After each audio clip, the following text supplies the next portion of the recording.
It's Natasha from Big Rock Organics, and welcome to week 7 of the CSA box.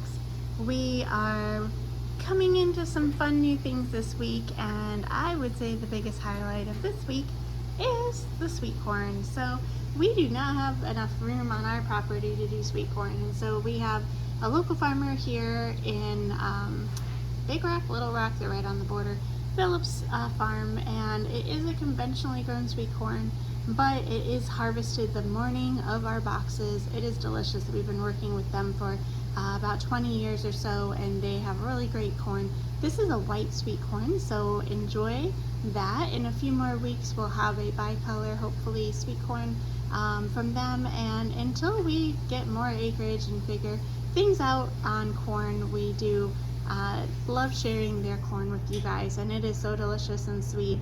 I just love this time of the year. So I'm sure you'll eat it all right away, but if you don't, it is really good to freeze, and in doing that I just cook my corn, I shuck it off the cob, put it in a bag, put it in the freezer, and it's perhaps one of the most delicious things that tastes as true and accurate to the in-season taste as anything that you can freeze. So enjoy the sweet corn. That is a really fun special treat this week. Alright, we're getting that lemon basil that has been really fruitful this week, and I'm going to be featuring a recipe for, oh, isn't that just beautiful, for a lemon basil pesto. It's got a little bit of that basil but lemon flavor with it.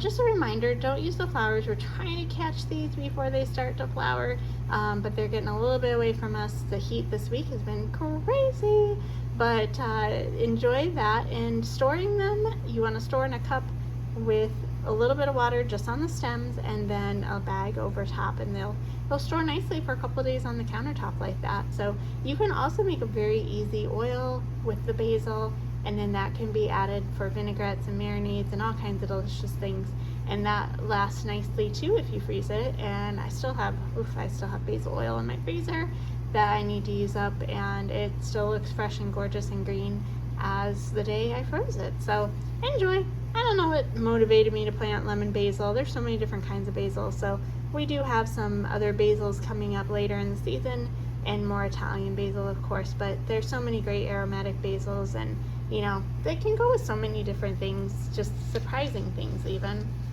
Fruit and basil is a great combination too. Watermelon and basil is great. So try some different things with that lemon basil, because it does have a slightly different flavor profile. Alright, Pak Choi, Bok Choi, doesn't matter how you spell it, all the same thing. We've been enjoying the baby size stuff, which is actually a different variety that grows smaller, but this is the large Pak Choi, and it is just really beautiful.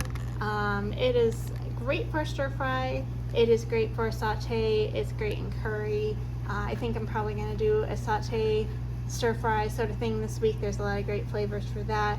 These stems are really crunchy, so chop them up first and add them, and then add those leaves at the very end.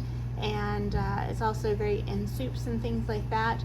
You can also make a really nice salad out of it. Just chop it up, and it does, you know, hold its shape if you're doing like a marinated salad or something like that.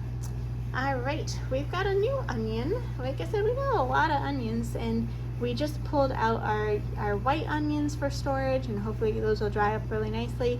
But these are red long of tropea onion. They are just a really cool looking onion. Yes, people often see them and are like, oh, is that what happens when the scallions get too big? Yes and no. Scallions do eventually get bigger, but our scallions would turn into onions. These are actually a different variety of an elongated onion, and that's just something fun and different to try. So try that, see how the flavor compares, and you know, like I said, we'll have so many different kinds of onions throughout the season, so those red long of tropea are just, you know, kind of an interesting different look, so enjoy that. Beets, we're wrapping up one beet. We might be starting on another beet this week, and you know, these guys store beautifully, so if you don't get around to it, just stick them in a bag with a towel or a container in your back of your fridge. Honestly, they'll be good for several weeks. However, I do love roasted beets, and roasting the beets seems to just like make them more accessible for me. I can toss them into something, top a salad. I also put my cooked beets into pickle juice, whatever pickle juice I have in the fridge, and that is delicious as well. And yeah, you know, see what the Tell me what you think of the two different flavors. We've grown a lot of different kinds of beets in the past, and I just kind of stuck this year to the golden and the red, but you know, the golden is always a little bit sweeter. So what do? Do you keep them separate? Do you mix them? Do you slice them and have slices of both? They're so pretty. And yeah, just, you know, a nice little staple you can use, you can juice, you can do all kinds of good things with beets. All right, zucchini. So the zucchini is looking good as always, and I shredded up a bunch. I'm gonna make zucchini like pancakes, like zucchini fritters, or perhaps a chocolate zucchini cake, and that's always a fan favorite. But we are going to be getting some different squashes, maybe in the next couple of weeks or so. I've got some other plants, so hopefully some yellow summer squashes coming along, just to change that up a little bit. We've got peppers starting.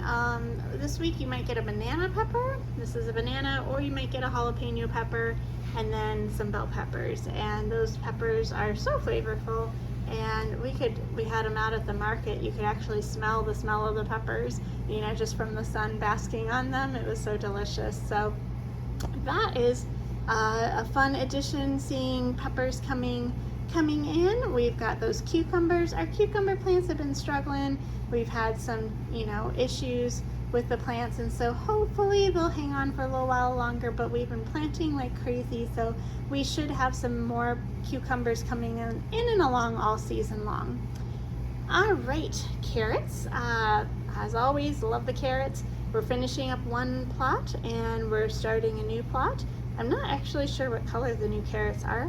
I don't remember what I planted, but I did really like these orange carrots. So again, storage, they're great for storing. I'll put in a recipe for these Moroccan carrots that I really like, where they're roasted in the oven and you make a spice mixture, and then you put down a layer of Parmesan and your carrots on top, and they get all crispy and delicious and cheesy. So those are one of my favorite things if I feel like I've got a little extra time. If not, I'm just going to be eating them raw and eating them sauteed or whatnot. So always delicious, always versatile. Speaking of versatility, Swiss chard, love it. It's always around. It is just a good old, you know, anchor for the garden. So Swiss chard in pasta, always delicious. Swiss chard in breakfast, eggs, that kind of thing, always good. And yeah, it's almost like a beet green. So enjoy the fun colors. I love all the different colors of the bright light Swiss chard. It does make everything really happy when you cook with it. So fun flavors and fun things to look forward to as the weeks go on. We are busy doing a lot of replanting this week for fall, so watching different things coming back, like the lettuces and the radishes and arugula. So gotta get busy on all that planting. The planting never stops. We're always working on new plants, new weeding, new projects here at the farm. Tomatoes are progressing little by little, so hopefully very, very soon. Enjoy your box. Week 7, can you believe it? We are almost halfway there. Thanks for joining me, Natasha Lara Lewis with Big Rock Organics, and have a wonderful week.